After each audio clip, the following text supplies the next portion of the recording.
A agência de viagens decidiu modificar seu processo de reserva de passagens e incorporar algumas funcionalidades novas.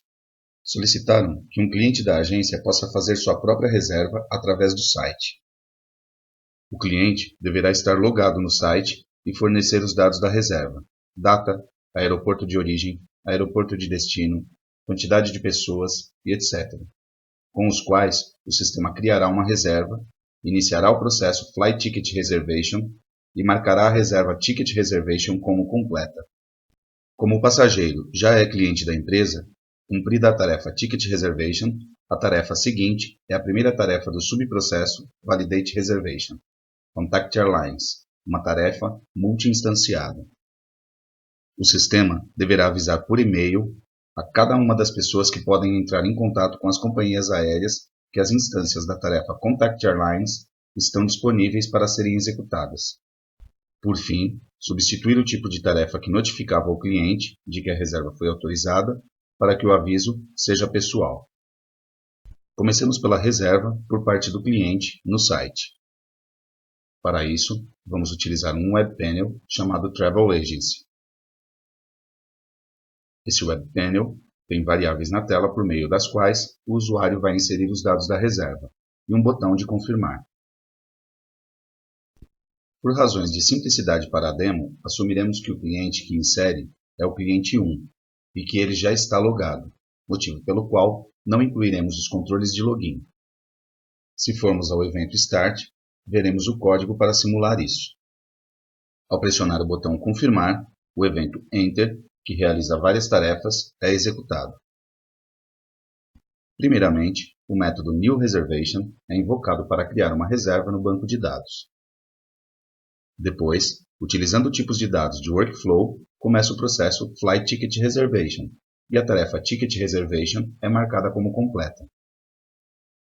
Esses tipos de dados, que começam com o prefixo Workflow, são tipos de dados genexos e permitem que a aplicação possa interagir com o motor de Workflow. Para poder usar um tipo de dado Workflow e interagir com a API do motor, é preciso definir primeiro uma variável com esse tipo de dados. Depois, com a ajuda que a informação contextual nos dá, podemos escolher um método ou a propriedade que queremos usar. Os tipos de dados Workflow estão organizados em uma hierarquia de classes. A classe de nível hierárquico superior é a Server, da qual dependem diretamente três classes. Process Definition, que nos permite acessar os componentes de um diagrama de processos. Process Instance, que nos permite acessar uma instância de um processo em execução. E Organizational Model, que nos permite acessar a informação da estrutura organizacional da empresa, como papéis e usuários. A classe Server é o ponto de entrada na hierarquia de tipos e seus métodos nos permitem acessar qualquer tipo de dados Workflow. Os tipos de dados mais usados são os seguintes. Por meio do Workflow Process Definition, podemos acessar várias propriedades do diagrama, como nome, versão, tarefas que o incluem, as quais chamamos de atividades, e também é possível, por meio do método createInstance, criar uma instância em execução do processo, baseada nessa definição. Utilizando o Workflow Process Instance, podemos conhecer a definição do processo na qual a instância se baseia, o assunto tratado pela instância, a coleção dos work itens que fazem parte da instância e, através do método getApplicationByName, podemos recuperar um dado relevante a partir do seu nome. A classe Workflow Work Item nos permite conhecer o trabalho que será realizado por um participante no contexto de uma atividade dentro da instância do processo. Sua propriedade Process Instance nos dá a informação da instância do processo ao qual o Work Item pertence. A propriedade Activity devolve a atividade que gerou o Work Item. O método Assign nos permite atribuir um Work Item a um usuário determinado. E o método Complete permite dar por finalizada a execução do Work Item. O tipo de dados Workflow Context nos dá a informação de contexto na execução de um aplicativo associado a uma atividade. Este contexto se instancia automaticamente se a aplicação associada à atividade, ou seja, à tarefa, é um objeto genexus que faz parte da mesma KB onde o diagrama do processo está.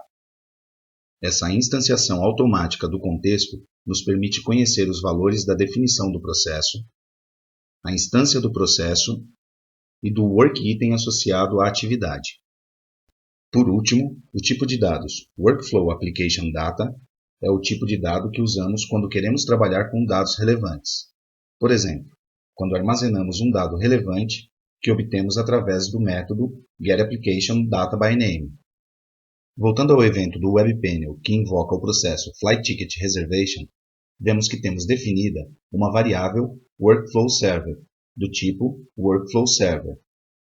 Como prática, utilizamos sempre nomes de variáveis que coincidem com os tipos de dados Workflow, de forma que nos resulte mais simples sua identificação. A primeira operação que realizamos com o tipo de dados WorkflowServer é conectarmos ao motor de Workflow, utilizando o usuário e a senha do administrador. Depois, obtemos a definição do processo Flight Ticket Reservation, a partir de seu nome, e o guardamos em uma variável do tipo Workflow Process Definition.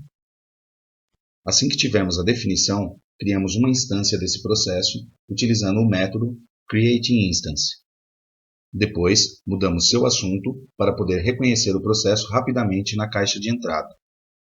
Em seguida, carregamos o dado relevante, Reservation ID, com o identificador da reserva que criamos anteriormente. E, finalmente, iniciamos a instância com o método Start. As linhas de código abaixo servem para marcar a tarefa Ticket Reservation como completa. A partir da definição do processo, obtemos a atividade Ticket Reservation, e com essa atividade, obtemos o Work Item correspondente à tarefa na execução do processo. Depois, marcamos o Work Item, ou seja, a tarefa, como completa. Note que depois do método complete, há um commit. As alterações realizadas utilizando os tipos de dados de Workflow estão compreendidas dentro da unidade de trabalho lógica da aplicação. No entanto, as operações de Workflow não fazem commit. Por isso, devemos nos assegurar de definir bem a UTL na aplicação e fazer o commit ao final. Neste caso, fizemos as operações de Workflow em um WebPanel. Por isso, é preciso adicionar o commit ao finalizá-las. Esses tipos de dados Workflow que vimos é um subconjunto de todos os disponíveis. Por isso, podemos realizar muitas tarefas por código, através da API do motor de Workflow. Você poderá encontrar mais informações sobre esse tema no seguinte link.